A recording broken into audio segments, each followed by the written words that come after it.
parfois les gens, parce que c'est vrai que Ce sont des évocations poétiques. et en même temps un travail donc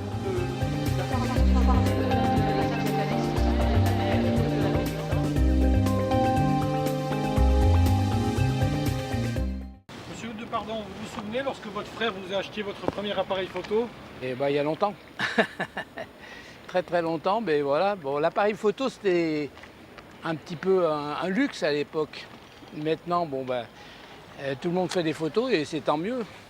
Mais je me souviens, oui, c'était un lumière. Ça m'a fasciné. J'étais dans le triangle d'or, quoi, un peu. C'est Chalon, c'est là où on a inventé la photo, Nicéphore Niepce.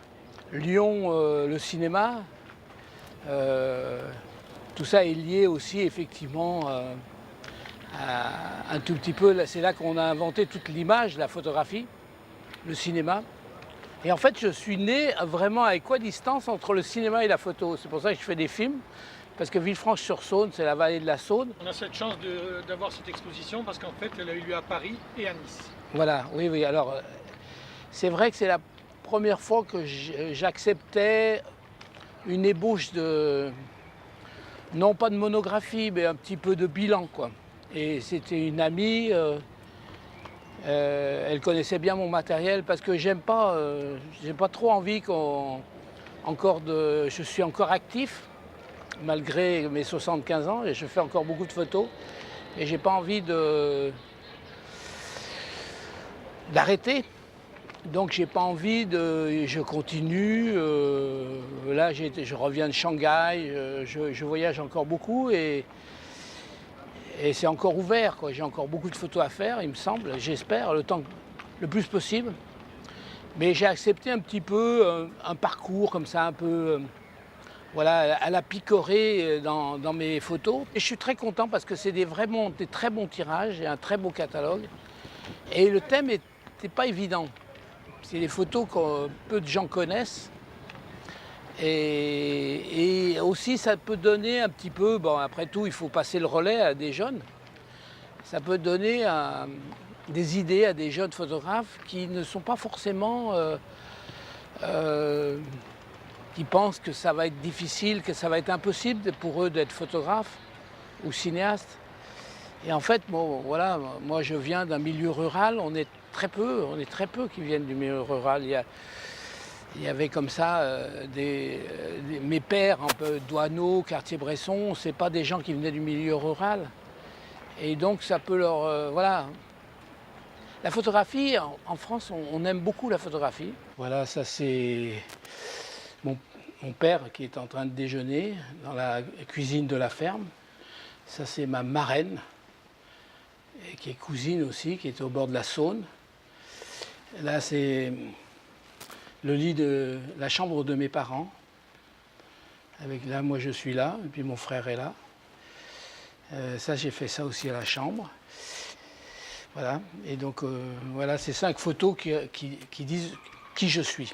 Alors ça, c'est toujours à la ferme du Garret, la ferme de mes parents, où je suis né. Ça, c'est le chien Pernod. Donc je m'amusais à lui jeter une casserole pour faire un instantané avec la lumière, voilà. Ensuite, ça c'est le long travail que j'ai fait sur les paysans en France autour de l'an 2000. Et voilà, ça c'est en Lozère, Marcel Privat. Et il fait la sieste au soleil, vous voyez. On reconnaît ces pierres, etc. Ça c'est en Haute-Loire. C'est des villages extrêmement... il y a un brouillard, c'est des villages durs, quoi. Le café des Amis. Et j'ai bien fait de faire cette photo parce que le café est aujourd'hui fermé. Les choses changent un peu tout doucement là-bas, et bien sûr. C'est important pour vous de parler de la ruralité? Oui, parce que c'était... Effectivement, moi, ça a été très important de faire ce travail. J'ai commencé très tard, j'avais presque 60 ans. Et tout le monde me disait, mais la ferme du Garret de tes parents, elle n'existe plus. Et moi, j'avais été comme ça, dans la moyenne montagne. Alors, je me dis, la moyenne montagne, c'est quoi ça, la moyenne montagne? Et en fait, dans la moyenne montagne, la ruralité continuait, un petit peu comme j'avais connu celle de mes parents, parce que la culture intensive ne pouvait pas arriver là, puisque le terrain est trop accidenté. Et donc, il y a effectivement beaucoup de gens comme ça qui y vivent dans cette moyenne montagne et qui sont des personnages formidables. Et qu'il faut vraiment... il était urgent très vite de les conserver une trace, de les écouter, de les faire parler, de les photographier un petit peu le plus discrètement possible, mais de les photographier quand même. Parce que je crois que pour les gens, ça n'existait plus, ça. Ça, c'était le début du siècle, le siècle dernier, pas du tout. Et en fait, ces gens ont une philosophie, une intelligence, une pensée, ils sont au courant de tout, malgré qu'ils soient dans les montagnes isolées, et c'est des gens très attachants. Dans les années 90, il y a eu une mission photographique de la DATAR, dont j'ai fait partie. La DATAR, c'est ceux qui aménageaient le territoire, bien sûr. Et moi, j'ai très vite demandé à photographier la ferme du Garret, parce que la ferme du Garret était coupée par l'autoroute du Sud, c'était au nord de Lyon. Et donc là, j'ai photographié la ferme de mes parents, c'est là où j'ai passé toute mon enfance, mais je l'ai photographié à la chambre en couleur, pour que ça soit comme ça très respectueux et des couleurs impeccables. Donc ça, c'est ma maman. Bien sûr que la pose était de 4 minutes pour faire cette photo. Alors la pauvre, elle a bougé, bien sûr. Et ça, c'était les pierres dans la cuisine, ce sont des calades. Et voilà, elles étaient transportées par la Saône. Et puis ça, c'est la grange, bien sûr. Et puis aussi le grenier. J'avais un peu la culpabilité de ne pas avoir photographié cette ferme quand j'avais 15 ans. Mais je n'étais pas capable de faire ces photos. Parce qu'en fait, voilà, donc je suis monté à Paris, comme beaucoup de photographes. J'ai photographié le général de Gaulle ou Brigitte Bardot. Et puis après, à un moment donné, je me suis dit, mais peut-être que le plus important, est-ce que ce ne serait pas cette ferme? Est-ce que ça ne serait pas de photographier ça, ces photos? Parce que un jour, ben, ça ne sera plus là. Voilà, ma maman est morte, ses cuisines, la toile cirée, la cuisinière, vous voyez, toutes ces pierres, tout ça, ça va disparaître, et ça a disparu. La société change, et c'est le propre du photographe, déjà, peut-être d'enregistrer son présent. Parce que la photographie a cette force incroyable d'arrêter le temps. Et puis après, c'est tout de suite déjà du passé. Donc le photographe est quelqu'un qui travaille tout le temps, il est confronté au deuil. C'est le deuil en permanence. Et il faut savoir le faire, le deuil. C'est vrai que, quelquefois, moi, j'avoue, je choisis des vieilles photos, je me dis, j'en peux plus, quoi, bien sûr. Mais c'est quelque chose de... Je passe du passé au présent, et j'ai des projets, sans arrêt, de repartir en Afrique, de repartir en Amérique, de repartir au Japon. Et donc, on est dans ces 3 temps, en permanence. Le passé, le présent, parce que là où je fais des photos, et puis des projets. Et c'est ça qui est très étrange dans ce métier, qui est sans doute unique dans son genre. En plus, on est très solitaire, le photographe, il est tout seul, hein, il n'a pas besoin de rien. À la fois, il a cette puissance, c'est-à-dire qu'un appareil, ou numérique ou peu importe, il y a des appareils à 100 €, hein, c'est simple. Et à la fois, personne ne fait la même photo, et voilà, il y a un cadre, il y a la lumière, il y a le moment, il y a plein de paramètres qui sont difficiles à improviser, qui font que, à la fois, on est tous à égalité, et puis, voilà, il y a des gens qui sont plus passionnés. Et je le dis ça parce que je rencontre plein de jeunes qui sont passionnés encore, toujours, tout le temps, et qui étaient comme moi, et qui se disent, j'y arriverai pas parce que c'est trop difficile. Mais non, il y a plein de photos à faire. On commence par la mer, hein, toujours magnifique. Ici, c'est à Menton, un jour d'hiver, mais c'est l'hiver ou l'été, c'est toujours très beau, quoi. Il y a toujours des belles nuages. Et ça, c'est fait à la chambre. Alors, une grosse caméra, la même que j'ai fait la ferme du Garret.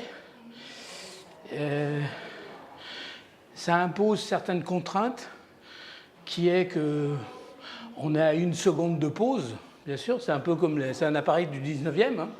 Mais l'avantage, c'est qu'on a une définition magnifique. Surtout particulièrement, maintenant, on arrive à l'équivalent en numérique, mais il y a le geste. Comme on ne peut pas doubler, on ne peut pas mitrailler, vous avez le cadre, et à la fois il y a un côté rapport de gendarme, pof, c'est la mer, ici à Menton, et à la fois je peux faire ce que je veux, je peux monter le ciel, descendre, et puis voilà, il y a tout. Et c'est sûr que ces photos, elles ressemblent un peu à ce qu'on voyait dans les compartiments des trains à une époque, très douces comme ça. Et moi j'aime bien.